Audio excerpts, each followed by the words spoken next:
अस्सलाम वालेकुम। चैप्टर 4 है, अभी हम केपी के बोर्ड को देख रहे हैं। ठीक है, बेसिकली हम अपने जो सिलेबस हमें गिवन है जहाँ से कि क्वेश्चंस वगैरह आ सकते हैं, जो बताया गया है हमें प्रॉस्पेक्टस के अंदर, तो हम उन सारी चीज़ों को पढ़ रहे हैं ताकि कोई चीज़ ऐसी ना हो जिसकी कि आपको तैयारी ना हो। ये चीज़ें आप पहले भी पढ़ चुके हैं। ठीक है, सिर्फ ये क्या है, जस्ट एक रिवीजन है, ताकि अगर आप कोई चीज़ भूल चुके हैं या आपने अपनी क्लासेस के अंदर स्टडी नहीं की है तो उसके बारे में आपको अच्छे से चीज़ें क्लियर हो। ठीक है, अच्छा जी, शुरू करते हैं। यह है एनवायरनमेंट एंड फीडिंग रिलेशनशिप, माहौल और फिर फीडिंग रिलेशनशिप, ये दो चीज़ें हैं। एनवायरनमेंट किस चीज़ से बना हुआ है और फीडिंग रिलेशनशिप यह है कि कौन सी चीज़ किस चीज़ को खाती है। ठीक है, हम हर चीज़ किसी दूसरी चीज़ को खा तो रही है, इसमें तो कोई शक की बात नहीं है। अगर हम गोश्त नहीं खाते तो सब्जियां तो खा ही रहे हैं, तो वो भी तो सांस लेते हैं। ठीक है, ठीक है। अब प्लांट्स हैं तो प्लांट्स भी कहीं से तो खुराक हासिल कर रहे हैं। वो जो जानदार मर जाते हैं तो ज़मीन का हिस्सा बन जाते हैं, तो वो क्या किस में कन्वर्ट हो जाते हैं, न्यूट्रिएंट्स में कन्वर्ट हो जाते हैं। ठीक है ना, उसके लिए मिनरल्स का काम देते हैं। तो पौधे भी किसी तरह से किसी न किसी चीज़ को कंज्यूम कर ही रहे हैं। तो ये साइकिल चल रहा है। लेट्स स्टार्ट कि जनाब अली कौन क्या कर रहा है। सबसे पहले देखते हैं, Have you ever noticed the various kinds of living and non-living things around you? Have you ever wondered why they are there and what relationship they have with each other and with human beings? The living things in our surrounding consist of, जो living thing है हमारे पास किस चीज़ पे मुश्तमिल हैं, animal हैं, plants हैं, micro organisms हैं, ऐसी चीज़ें जो हमें नज़र भी नहीं आती। और फिर हमारी चीज़ में माहौल में और क्या चीज़ें हैं, नॉन लिविंग थिंग्स हैं, जिसमें वाटर, एयर, सॉयल, लाइट और बाकी जो जितनी भी चीज़ें मौजूद हैं वो सारी क्या हैं, नॉन लिविंग थिंग्स हैं। अच्छा जी, तो जो हमारा इन्वायरमेंट है ये बेटा क्या है, ये कलेक्शन है किसकी, लिविंग और नॉन लिविंग थिंग्स की। अच्छा जी, उसके बाद each organism is dependent on it's environment.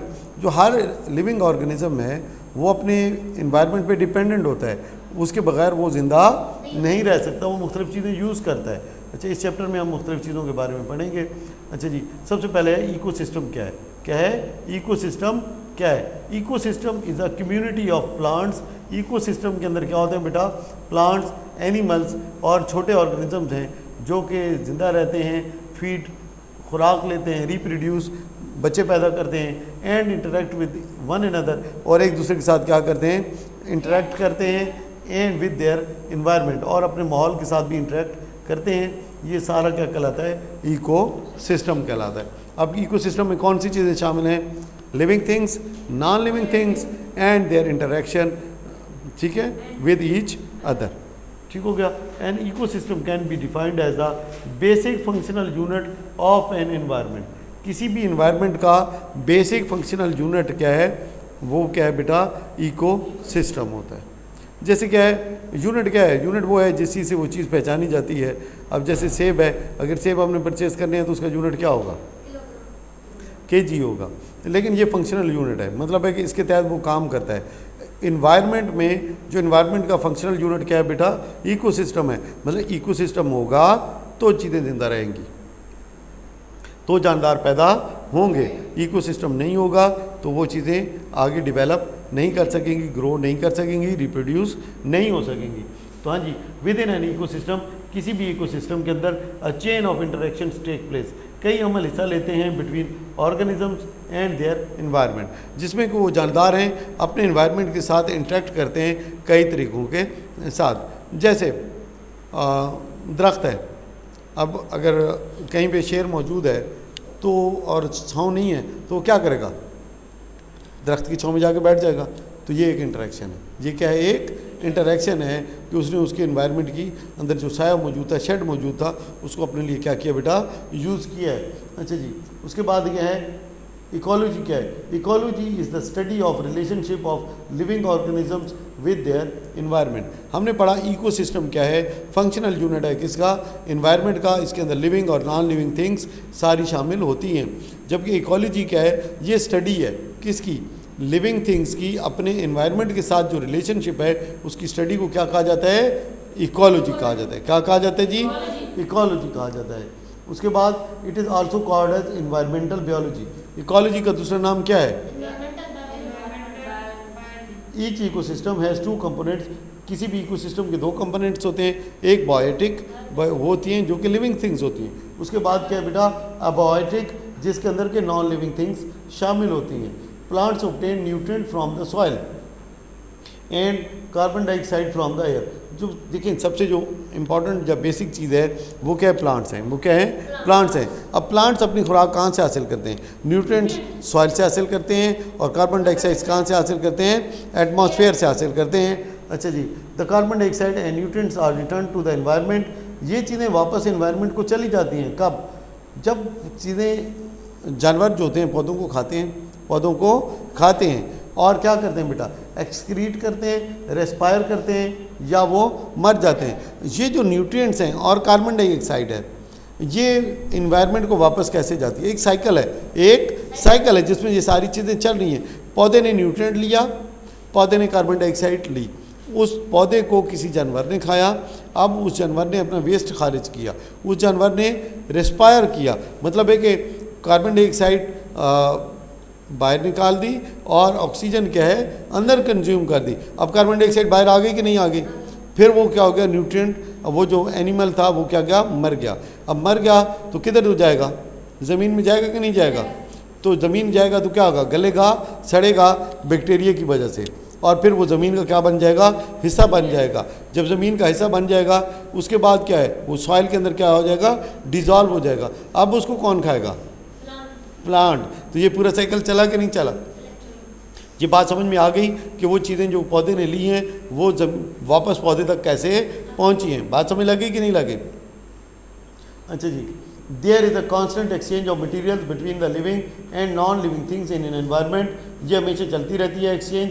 The biotic components can be further categorize as producer, consumer and decomposer. जो बायोटिक कंपोनेंट्स है, बायोटिक कंपोनेंट्स से क्या मुराद है, जिंदा चीज़ें, बेजान चीज़ें, जिंदा चीज़ें, बायोटिक लिविंग थिंग्स। क्या है, लिविंग थिंग्स। इसकी फर्दर तीन चीज़ें क्या है, इसके फर्दर तीन आप इसको पार्ट्स में डिवाइड कर सकते हैं, तीन हिस्सों में डिवाइड कर सकते हैं। कौन कौन से, number 1 producer, number 2 consumer, number 3 decomposer. Producer के अंदर कौन सी चीज़ शामिल है, जो खुराक पैदा करते हैं, जो खुराक खुद बनाते हैं, कौन सी चीज़ है प्रोड्यूसर जी, प्लांट्स। कंज्यूमर क्या है, वो जो प्लांट्स को खाते हैं उन्हें क्या कहते हैं, उन्हें क्या कहते हैं, कंज्यूमर कहते हैं, उन्हें क्या कहते हैं, कंज्यूमर। फिर जब कंज्यूमर मर जाते हैं तो फिर उनको डीकम्पोज कर दिया जाता है, दोबारा न्यूट्रिएंट्स के अंदर तब्दील कर दिया जाता है। तो न्यूट्रिएंट्स के अंदर कौन सी चीज़ तब्दील करती है उनको, बैक्टीरिया।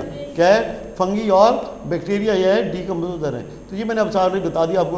प्रोड्यूसर के अंदर क्या है, वो ग्रीन प्लांट शामिल हैं जो कि अपना फूड बनाते हैं। फूड किस प्रोसेस से बनाते हैं, फोटोसिंथेसिस, कौन सी चीज़ यूज़ करते हैं, water and carbon dioxide, the presence of sunlight. इस दौरान क्या होता है, एनर्जी और ऑक्सीजन पैदा होती है। ये हम पहले प्लांट्स वाले चैप्टर में अच्छे से डिस्कस कर चुके हैं। उसके बाद कंज्यूमर्स क्या हैं, ये एनिमल्स हैं जो फीड करते हैं किसके ऊपर, प्लांट्स के ऊपर और दूसरे एनिमल्स के ऊपर। कंज्यूमर्स के अंदर क्या है, हर्बीवोर, कार्निवोर और ओमनीवोर तीनों शामिल हैं। अब आ जाते हैं, हमने पहले देखा कि जो बायोटिक कंपोनेंट हैं इसके 3 हिस्से हैं। बायोटिक कंपोनेंट के कितने हिस्से हैं, 3। कौन कौन से, प्रोड्यूसर, कंज्यूमर और डीकम्पोजर। फिर हमने जो देखा, प्रोड्यूसर तो प्लांट हो गए, फोटोसिंथेसिस की मदद से खुराक बना ली, कार्बन डाइऑक्साइड और पानी को यूज़ कर लिया, ऑक्सीजन और एनर्जी पैदा कर दी।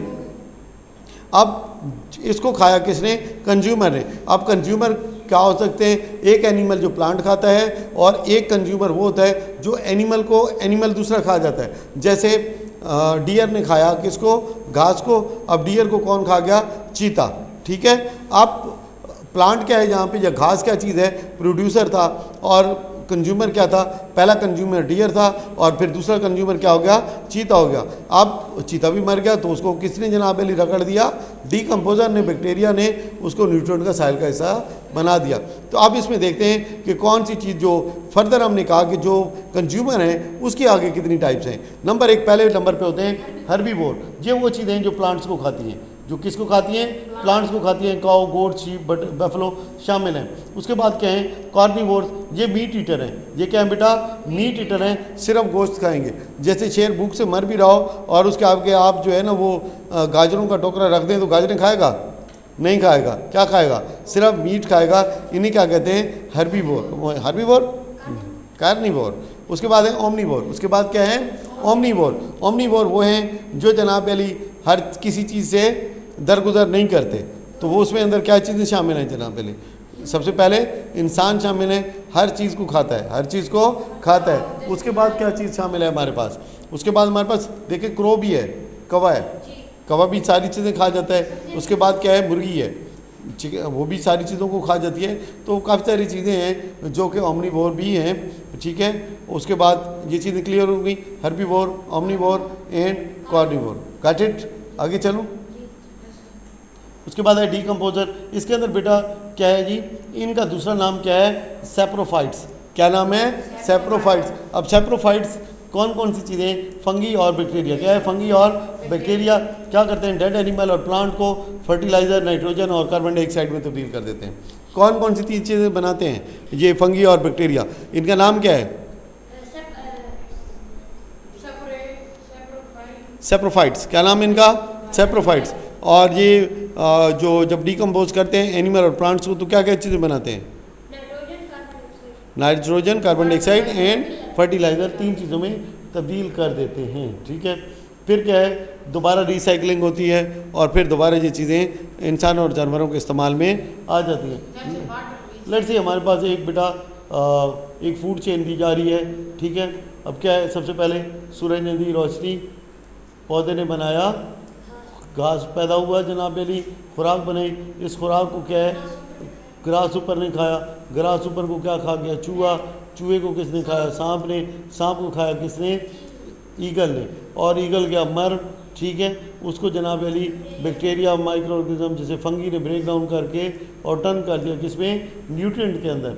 ये जो न्यूट्रिएंट हैं ये जनाब अली किसको फिर सप्लाई हो जाते हैं?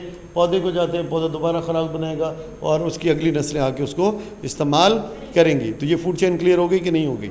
ठीक है। और फूड चेन हमेशा कहाँ से यूज़ होती है? याद रखें, प्रोड्यूसर से। कहाँ से यूज़ होती है? प्रोड्यूसर से। कोई भी वो फूड चेन है उसके शुरू में क्या चीज़ होगी? हमेशा एक प्रोड्यूसर होगा, ठीक है। और एंड पे क्या होगा? एक बड़ा शिकारी होगा। क्या? एक बड़ा शिकारी होगा, ठीक है, जो कि उसको शिकार करेगा, जो उसको खाएगा। जैसे ईगल है, यहाँ पे क्या है? ईगल है, ठीक है। अच्छा जी, नेक्स्ट क्या है? हैबिटेट। हैबिटेट वो चीज़ है जहाँ पे कि जानदार रहते हैं। हैबिटेट क्या है? देखें, क्या आप पानी के अंदर रह सकते हैं? क्या आप किसी दरख्त के ऊपर रह सकते हैं? नहीं। तो हैबिटेट वो है जहाँ पे कोई भी जानदार जिंदा रहता है। क्या मछली को मैं अगर ये 5 मरला स्कीम में घर बना दूँ अच्छे वाला, तो क्या वो वहाँ पे, और उसको एक डबल बेड किंग साइज़ बेहतरीन किस्म का मैं ले दूँ, ठीक है, उसको साथ में ज़बरदस्त किस्म की 6 AC भी लगा दूँ, तो क्या वो वहाँ पर रहेगी? फड़क के मर नहीं जाएगी, ठीक है।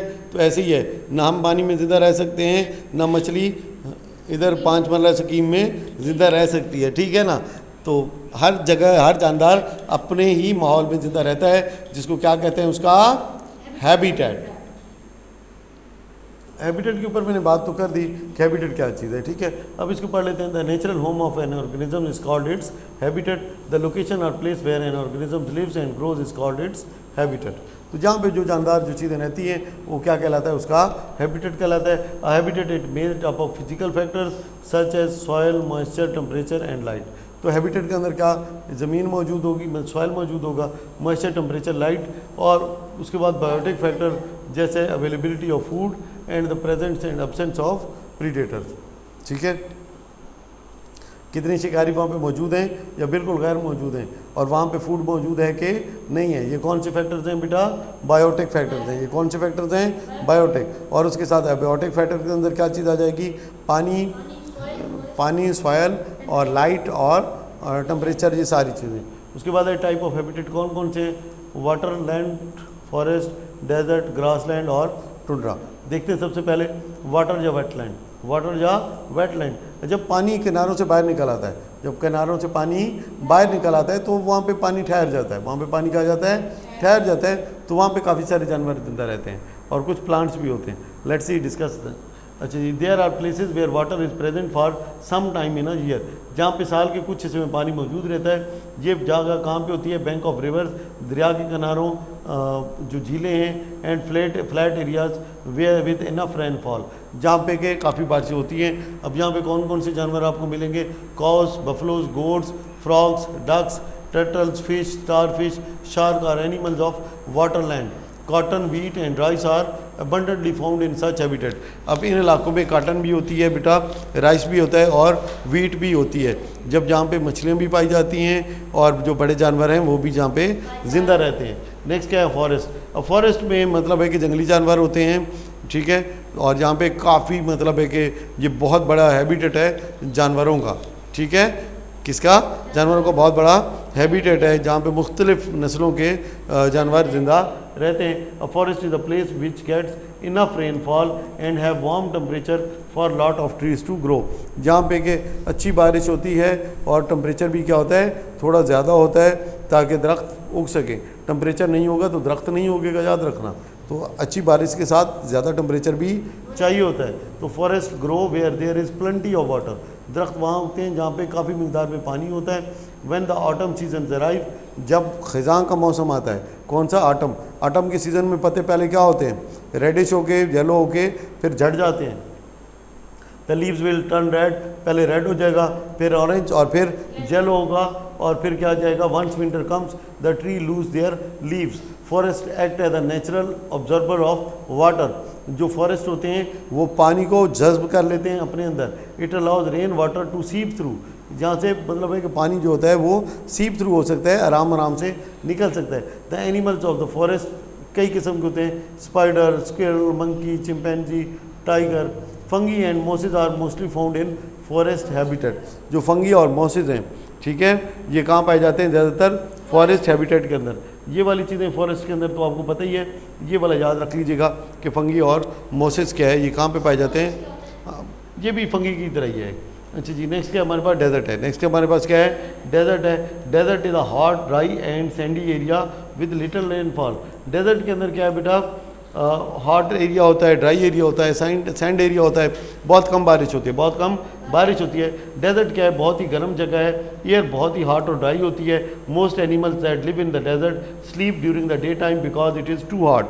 जो जानवर डेजर्ट के अंदर होते हैं बेटा, वो क्या करते हैं, दिन को सो जाते हैं और रात को खाने, शिकार या फूड की तलाश में बाहर निकलते हैं। They come out at night to eat, they are called nocturnal. तो ऐसे जानवरों को क्या कहा जाता है, नॉक्टर्नल। ये इंपॉर्टेंट एमसीक्यूज है, ख्याल रखिएगा। सम डेजर्ट एनिमल्स डिवेल्प बरो in ground during the day. कुछ जो डेजर्ट एनिमल्स होते हैं वो ज़मीन के अंदर जाके रहते हैं, क्या करते हैं, ज़मीन के अंदर जाके रह जाते हैं। Most desert animals get their water from the food they eat. ज़्यादातर जो एनिमल्स हैं वो वही पानी इस्तेमाल करते हैं जो फूड के अंदर होता है। द डेजर्ट एनिमल में कौन कौन सी चीज़ें, कैमल होता है, स्नेक काफ़ी होते हैं, फॉक्स पाया जाता है, लिजर्ड पाया जाता है। Many plants have thick leaves in the desert to retain water. जो डेजर्ट के अंदर पौधे होते हैं उनके लीव्स क्या होते हैं, बहुत ही थिक होते हैं, मोटे होते हैं, ताकि उसके अंदर पानी जो है वो स्टोर हो सके। अब जो डेजर्ट में पाए जाने वाले प्लांट्स हैं उनमें सबसे मशहूर कौन सा है, वो कैक्टस है। वो क्या है, कैक्टस है। इसका ज़िज़िफस, पाम, अकेसिया और ओपेनशिया, ठीक है, ये भी मुख्तलिफ जो पौधे हैं जो कि डेजर्ट के अंदर पाए जाते हैं। ग्रासलैंड। अब ग्रासलैंड वो जगह है जहाँ पे कि मतलब है कि दरख्त ज़्यादा नहीं होते, दरख्त ज़्यादा नहीं होते, लेकिन बड़े बड़े घास के मैदान होते हैं, बड़े बड़े घास के मैदान होते हैं। जैसे अफ्रीका में आपने देखा हो जहाँ पे शेर वगैरह ज़्यादा होते हैं, वहाँ पे ज़्यादा दरख्त नहीं है, ज़्यादा दरख्त नहीं है, लेकिन बड़े बड़े क्या हैं, ग्रासलैंड है। क्या है, ग्रासलैंड है। अच्छा जी, these are the places where there is not enough rainfall to support the development of a forest habitat. अब यहाँ पे गर्मी तो होती है लेकिन इतनी ज़्यादा बारिशें नहीं होती कि दरख्त जनाब अली बन के जंगल का रूप धार लें। जंगल नहीं है, जंगल नहीं है, किस वजह से कि ज़्यादा बारिश नहीं होती। So that land is occupied mostly by the grasses of different sizes. तो जहाँ पे मुख्तलिफ किस्म के घास होते हैं, however there may be patches of trees there, लेकिन कहेंगे वो दरख्त तो हो सकते हैं। The few trees and bushes provide shelter and use as home by some animals। ठीक है, तो वो जो ट्रीज़ हैं और बुशेज हैं वो शेल्टर के लिए, पनाह के लिए और घर अपने बनाने के लिए कुछ जानवर इस्तेमाल करते हैं। एनिमल्स जैसे लायन हो गया, ज़ेब्रा, ज़िराफ़ा, रैबिट, एलिफेंट और common animals of the grassland. ये आपने पहले भी देखा वीडियोस में। अफ्रीका के अंदर क्या है, जिन लाइन्स हैं, ज़ेब्राज हैं बेटा, गिराफ हैं, रैबिट हैं, एलिफेंट हैं, ये कॉमन एलिफेंट हैं, क्या हैं, ग्रासलैंड में पाए जाते हैं।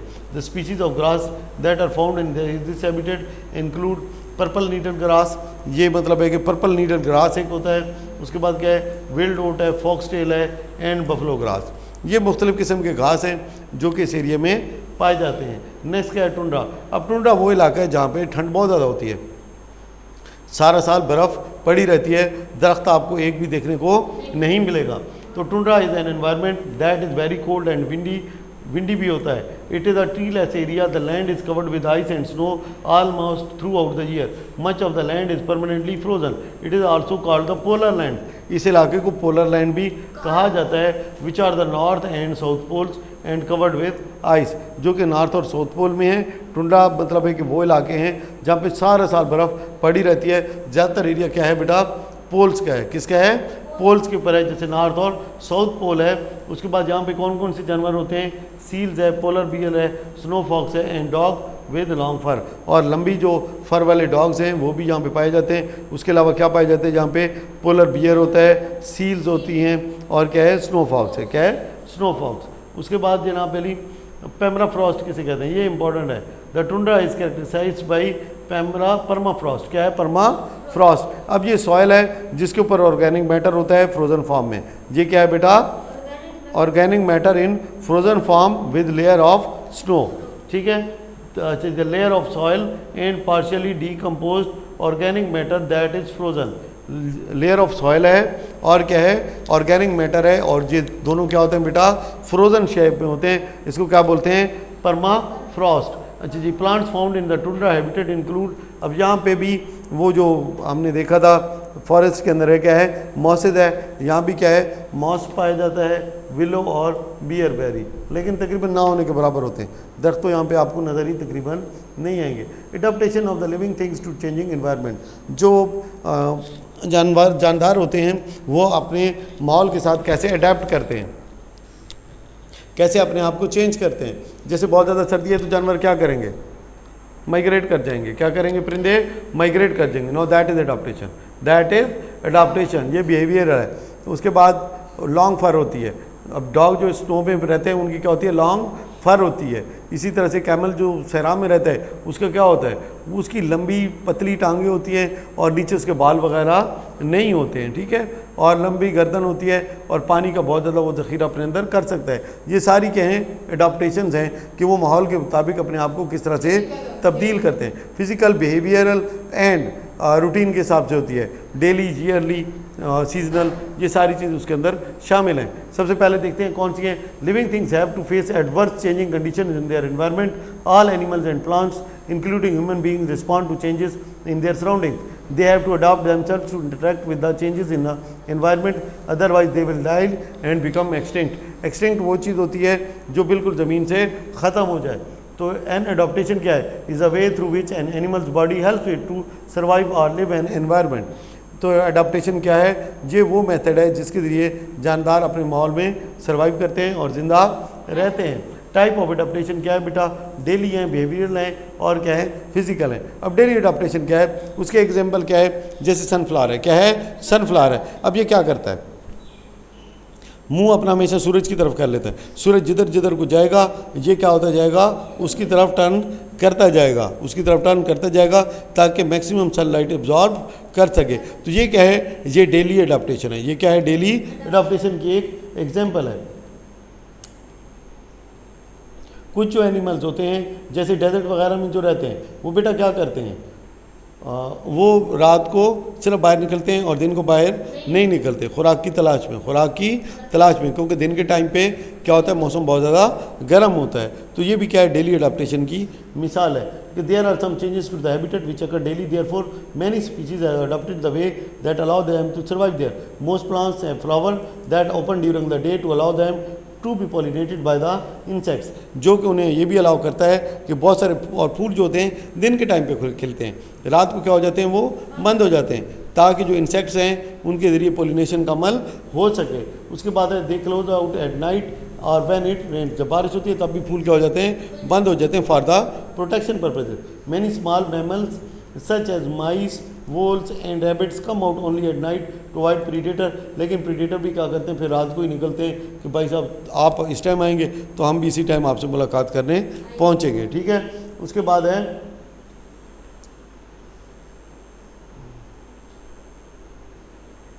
नेक्स्ट है बिहेवियरल अडाप्टेशन। बिहेवियरल अडाप्टेशन क्या है, इसमें पहली है माइग्रेशन। पहली क्या है, माइग्रेशन। जब एक्सट्रीम वेदर होता है तो चीज़ें वहाँ से मूव कर जाती हैं, दूसरे इलाकों को चली जाती हैं जहाँ पे मौसम बेहतर होता है, और फिर जब वहाँ पे वेदर ख़राब होने लगता है तो वो वापस अपने दोबारा हैबिटेट की तरफ आ जाती हैं। तो माइग्रेशन क्या है, migration is the movement of the animals to a far away places. Animals move from one habitat to another to survive.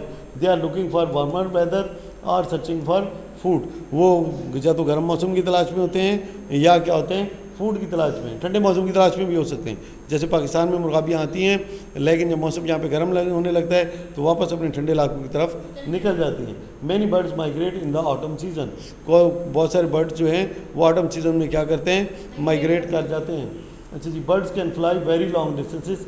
Many fish migrate to deeper and warmer water. इसी तरह से जो मछलियाँ होती हैं वो भी डीपर और वार्मर वाटर की तरफ माइग्रेट कर जाती हैं जब उनका अपना जो डेस्टिनेशन है जहाँ पे वो पहले रह रही हैं वहाँ पे पानी क्या होता है, बहुत ज़्यादा ठंडा हो जाता है। मैनी इंसेक्ट्स वो भी माइग्रेट करते हैं। तो माइग्रेट करने वालों में कौन कौन सी चीज़ें शामिल हैं, वेल हैं, बटरफ्लाई हैं, बैट्स हैं, हमिंग बर्ड्स हैं, रॉबिन्स हैं, गीज है, डक्स है, ये सलमन, ये फिश की एग्जांपल है दैट माइग्रेट। ठीक है। नेक्स्ट हमारे पास क्या है, हाइबरनेशन। हाइबरनेशन वो मतलब है जिसके अंदर, नेक्स्ट हमारे पास क्या है, हाइबरनेशन। मैक्सिमम को पता होगा हाइबरनेशन क्या होती है। ठीक है।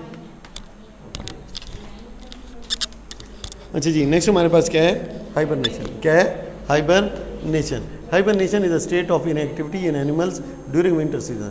जब सर्दी का सीज़न आता है तो जानवरों के अंदर जो एक्टिविटी है वो बहुत सारे जानवरों की ख़त्म हो जाती है। वो क्या करते हैं, अपने जिस्म के फैट को यूज़ करते हुए वो टाइम गुजारते हैं और सोए रहते हैं। क्या करते हैं, सोए रहते हैं। इसको कहते हैं hibernation. These animals go into deep sleep and use very little energy. The animal's body temperature drops and its heartbeat and breathing slows down.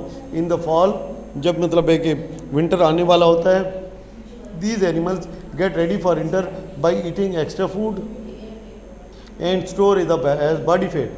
As body fat, they use this fat for energy while hibernating. इसके अंदर कौन कौन से जानवर hibernate कर लेते हैं, bear, skunk, frog, chipmunks and कुछ खास किस्म के bats. During winter insects look for shelter in the holes in the ground, under the bark of trees, deep inside rotting logs और in any small crack they found. जो insects होते हैं वो भी क्या होते हैं बेटा, दरख्तों के अंदर कोई भी उनको सुराख मिल जाए, ठीक है, इनके अंदर क्या बना लेते हैं, अपने घर बना लेते हैं और वहीं पे रहते हैं और बाहर नहीं निकलते। अब एस्टिवेशन क्या है, अब एस्टिवेशन उसके उलट है। एस्टिवेशन क्या है, उलट है। लेकिन ये कब होता है बेटा, समर में या ड्राई पीरियड में। ये कौन से मौसम में होता है, हाइबरनेशन सर्दी में करते हैं और एस्टिवेशन किस मौसम में होती है, समर के मौसम में होती है। तो क्या जी, ground squirrel in the desert will aestivate in the burrows to avoid exposure to the heat. Some toads estivate to escape the hot and dry summer. Many amphibians and reptiles also estivate, as do some insects, snail and fish. तो ये कुछ चीज़ें हैं। तो पहले आपको basically पता होना चाहिए एस्टिवेशन है क्या चीज़, एस्टिवेशन है क्या चीज़, और फिर कौन कौन से एनिमल्स एस्टिवेशन में हिस्सा लेते हैं। नेक्स्ट हमारे पास है कैमोफ्लाज। अब कैमोफ्लाज में क्या होता है, एक जानवर जो होता है उसका जो कलर होता है, जो उसकी स्किन का कलर होता है, बिल्कुल उसके जो एनवायरनमेंट है उसके मुताबिक होता है, तो उसके हैबिटेट के मुताबिक होता है। कुछ स्नेक होते हैं जो जंगल में रहते हैं, बिल्कुल ग्रीन कलर के होते हैं, तो अब उसको पहचानना बड़ा मुश्किल होता है कि यहाँ पे सांप मौजूद है, नज़र ही नहीं आता। तोता है, अब तोता अगर दरख्त में बैठा हो तो उसके ग्रीन पत्ते होते हैं तो उसको पता ही नहीं चलता कि यहाँ पे कितने तोते मौजूद हैं। इसी तरह से जो डेजर्ट में रहते हैं या मैदानी इलाकों में सांप रहते हैं, उनकी स्किन का कलर ज़मीन के कलर के बराबर होता है और वो फिर अच्छी तरीके से कैमोफ्लाज एक दूसरे को कर लेते हैं। इसी तरह फ्रॉग है, वो आपको नज़र नहीं आएगा, ठीक है। तो कैमोफ्लाज क्या कहते हैं, अपने आप को प्रोटेक्ट करने के लिए ऐसी चाल ढाल अपना लेते हैं कि वो आसानी से डिटेक्ट नहीं होते। Let's see, camouflage is a way of concealing when an animal blends with its surrounding environment. जब वो अपनी सराउंडिंग के साथ ब्लेंड हो जाता है, बिल्कुल मिक्स हो जाता है। सम एनिमल्स फर और स्किन कैन चेंज कलर। कुछ एनिमल ऐसे होते हैं जिनकी स्किन कलर चेंज करती है, जैसे कमेलियन है। This helps to protect them. The white fur coat of a polar bear. अच्छा जी, अब जैसे पोलर बियर है उसका वाइट कोट होता है तो इससे दूर से नज़र नहीं आता, तो अपने प्रीडेटर अपने शिकार के पास आराम से पहुंच जाता है। इसके बाद है स्नेक की स्किन का कलर भी ऐसा होता है, इसकी डिटेक्शन क्या होती है, मुश्किल होती है और ये अपने शिकार के ऊपर बग़ैर नोटिस के पहुंच सकता है। नेक्स्ट क्या है, डॉर्मेंसी। अब ये पौधों के अंदर होती है। हमने पढ़ा हाइबरनेशन क्या है सर्दियों में, एस्टिवेशन गर्मियों में, ये एनिमल्स का मामला है। अब पौधों के साथ क्या होती है, डॉर्मेंसी होती है। सर्दियों में पत्ते झड़ जाते हैं तो इनका जो रेस्पिरेशन वगैरह का अमल है बिल्कुल तकरीबन बहुत स्लो हो जाता है, बहुत स्लो हो जाता है और नए पत्ते वगैरह भी नहीं होते। तो ये बिल्कुल सर्दियों में ठंडे पड़े रहते हैं। जो ही बहार आती है, बारिश पड़ती है तो ये दोबारा से अपनी एक्टिविटी शुरू कर देते हैं। इसे कहते हैं dormancy. Dormancy is a period of inactivity in plants. Adverse condition of weather may slow the growth and development of the plants, whereas favorable weather conditions may again accelerate the growth and development. Many familiar trees produce new leaves in the spring and lose them in the autumn due to seasonal changes in temperature and light. तो ये पत्ते क्यों जनाबेली झड़ते हैं, जो temperature और light के अंदर changing होती है उसकी वजह से। Trees that loose their leaves और डॉर्मेंट इन विंटर। जो पत्ते जिन दरख्तों के पत्ते विंटर में झड़ जाते हैं वो विंटर में क्या रहते हैं, डॉर्मेंट, इनएक्टिव होते हैं। क्या है, मिल्टोनिया, जापानीज मैपल, ये जनाब अली कुछ पौधों की क्या है एग्जांपल्स हैं। और भी बहुत है हमारे आसपास, तो अक्सर ऐसे ही हैं, सर्दियों में पत्ते की जिनके क्या होते हैं, झड़ जाते हैं। नेक्स्ट क्या है, फिजिकल अडॉप्टेशंस क्या है। अब ये थी बिहेवियरल अडॉप्टेशंस। ये सारी चीज़ें किसके अंदर आ रही हैं, बिहेवियरल अडॉप्टेशंस के अंदर। कौन कौन सी चीज़ें हमने देखी, हाइबरनेशन देखी, हमने एस्टिवेशन देखी, हमने माइग्रेशन देखी, हमने डॉर्मेंसी देखी। एक चीज़ और भी थी, कैमोफ्लाज। क्या है, कैमोफ्लाज। तो ये चीज़ें सारी क्लियर हो गई अभी तक। उसके बाद क्या है हमारे पास, क्या है फिजिकल अडॉप्टेशंस। क्या है, फिजिकली वो एक दूसरे को, अपने आप को कैसे अडॉप्ट करते हैं। तो क्या जी, some animals grow new and thick fur in the fall to keep them warm in the winter. सर्दी आने से पहले उनकी जो फर होती है वो बड़ी हो जाती है, थिक हो जाती है, जो उनको के ठंडे मौसम से बचाती है। एंड आर्माडिलो क्या है, आर्मेडिलो क्या है, has a covering of hard plates to protect his body. अब क्या है, आर्मेडिलो जो है इसकी बॉडी के ऊपर क्या होता है, बहुत ही हार्ड शेल होता है जिसको कि दूसरे जानवर ब्रेक नहीं कर सकते। उसके क्या है, पोर्क्यूपाइन, ये है। अब ये क्या करेगा, इसके नज़दीक जाएंगे तो क्या करेगा, बकी देगा। हाँ, क्या करेगा, सीधा कांटे स्प्रे करेगा, कांटे स्प्रे कर दे इसको। ये क्या है, पोर्क्यूपाइन है। Uses it's quills for defence. Turtle क्या होता है, ये अपना सर अंदर छुपा लेगा, आप 100 जोर लाख लगाएं, टर्टल को कुछ भी नहीं होने वाला। हाँ, बुलेट प्रूफ तो मैंने बुलेट तो चला के नहीं देखी, लेकिन इतना पता है कि छोटे मोटे पत्थर से इसको कुछ नहीं होता। बच्चे मारते हैं लेकिन इसको कुछ भी नहीं होता। ये अपने आप को उस अपने जो खौल होता है, कवर होता है, उसके अंदर छुपा लेता है और फिर इसके बाद इसको कुछ भी नहीं होता। द हेयर और hairy animal becomes dense in winter. जिन जानवरों के ऊपर बाल होते हैं सर्दी में उनके बाल क्या हो जाते हैं, घने हो जाते हैं, प्रोटेक्शन के लिए। कुछ एनिमल्स होते हैं उनकी शार्प पॉइंटेड टीथ होते हैं हंटिंग के लिए। ठीक है, अब ये भी सारी अडॉप्टेशन है, ये सारी क्या है, अडॉप्टेशन है। अब शेर के अगर लंबे दांत नहीं होंगे, ना वो हड्डी को तोड़ सकेगा और ना ही वो गोश्त को चीर फाड़ सकेगा। और गिराफ क्या है, इसकी बहुत लंबी गर्दन होती है जिससे ये आराम से पत्ते वगैरह खा सकता है। इन सम इंसेक्ट्स वेपन भी होता है कुछ इंसेक्ट्स में, जैसे क्या है, बी है, स्नेक है, उसके बाद क्या है, वास्प है, स्नेक है, स्कॉर्पियन है। ये सारे क्या हैं, ये उन एनिमल्स की एग्जांपल हैं जिनके पास केमिकल डिफेंस मौजूद है। कौन सा डिफेंस होता है, ये स्टिंग को कौन सा डिफेंस कहते हैं, केमिकल डिफेंस कहते हैं। कौन सा डिफेंस होता है बेटा, केमिकल। अच्छा जी, उसके बाद क्या है, इंटरडिपेंडेंस ऑफ लिविंग थिंग्स। अब लिविंग थिंग्स एक दूसरे के ऊपर डिपेंडेंट है, एक दूसरे के ऊपर डिपेंडेंट है। अगर पौधे नहीं होंगे तो क्या आप जिंदा रह सकते हैं, नहीं रह सकते। तो पौधे भी तो हमारे बगैर नहीं उगेंगे, हम मरेंगे नहीं तो न्यूट्रिएंट उनको मिलेंगे नहीं, वो कैसे उगेंगे। तो सारी चीज़ें क्या है, एक दूसरे के ऊपर इंटर डिपेंडेंट है। सबसे पहले क्या, food. Every organism is a source of food for the other organism. Her organism दूसरे ऑर्गेनिज्म का क्या है, फूड है। एक जानदार दूसरे जानदार का क्या है, फूड है। गॉड हैज़ मेड प्लांट्स जो कि प्रोड्यूसर हैं, एनिमल के लिए जो कि कंज्यूमर हैं, और फिर बैक्टीरिया और फंगी जो कि क्या है, डीकम्पोजर हैं, जो कि इन प्लांट्स और एनिमल्स को क्या करते हैं, उनको खाते हैं और क्या कर देते हैं, डीकम्पोज कर देते हैं न्यूट्रिएंट की सूरत में। अब यहाँ पे देखें, ये बड़ा ही क्लियर आपको बताएगा। क्या है जनाब, हमारे पास सबसे पहले क्या है, कहाँ से शुरू करें, प्रोड्यूसर हैं, चलें प्रोड्यूसर शुरू कर देते हैं। ये प्रोवाइड करते हैं एनर्जी और न्यूट्रिएंट्स, किसको जनाब अली, कंज्यूमर को।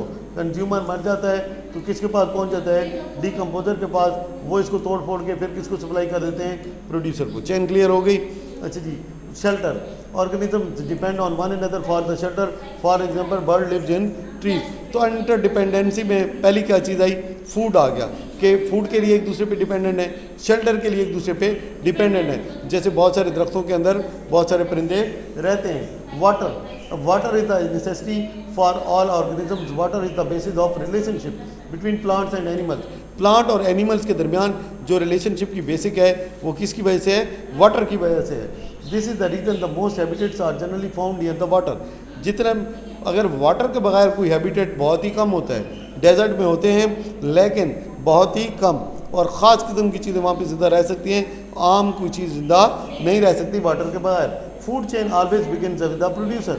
मैंने आपको ये पहले भी बताया कि कोई भी वो जो फूड चेन होगी सबसे पहले इसमें क्या होगा, एक प्रोड्यूसर होगा जिसको कोई एनिमल खाएगा। All living things need food to grow and live. Green plants make their own food by the photosynthesis process। और इसके अंदर ये कार्बन डाइऑक्साइड, सनलाइट और वाटर पहले बयान हो चुका है। Plants are the only living thing that can make their own food. They are called producer.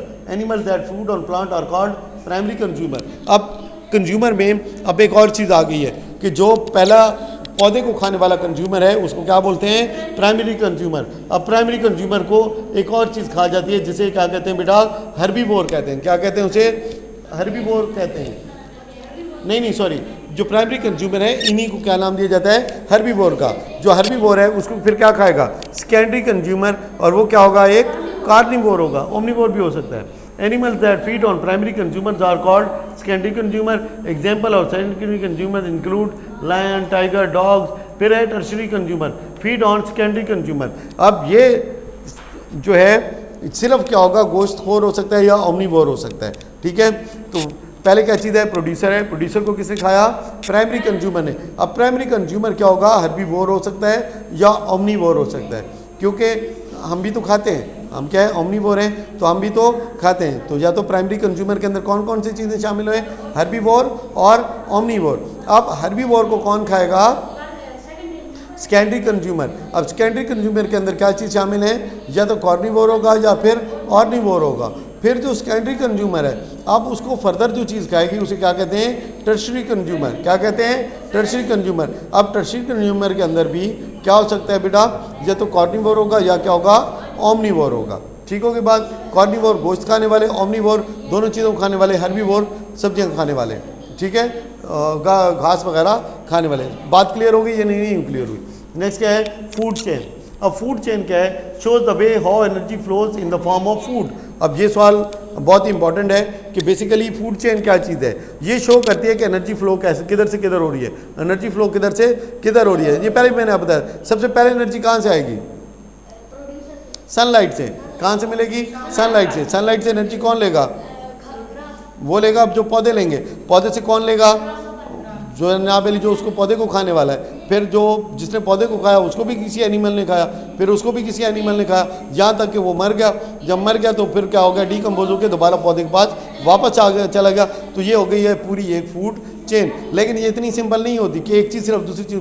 अब क्या है, हम क्या सिर्फ एक ही चीज़ खाते हैं, दरख्त भी खा जाते हैं, ठीक है, सब्जियाँ भी खा जाते हैं, जड़ें भी खा जाते हैं, गोश्त भी खा जाते हैं, ठीक है, परिंदे भी खा जाते हैं, जानवर भी खा जाते हैं। तो किसी एक चीज़ के कम होने से हमारे ऊपर इतना फ़र्क नहीं पड़ता, क्योंकि दूसरी चीज़ें उसको पुर करने के लिए मौजूद होती हैं। ये चेन होती है कम्प्लेक्स चेन। जो सिंपल चेन है उसमें एक चीज़ सिर्फ एक ही चीज़ को खाती है। अगर कहीं पे सिर्फ सिंपल चेन है, अगर कहीं पे क्या है, सिर्फ सिंपल चेन है, तो अगर चेन में से एक भी ख़त्म हो गया, अगर चेन में से एक भी ख़त्म हो गया तो पूरी की पूरी चेन क्या हो जाएगी, डेड हो जाएगी। पूरी की पूरी चेन क्या हो जाएगी, डेड हो जाएगी।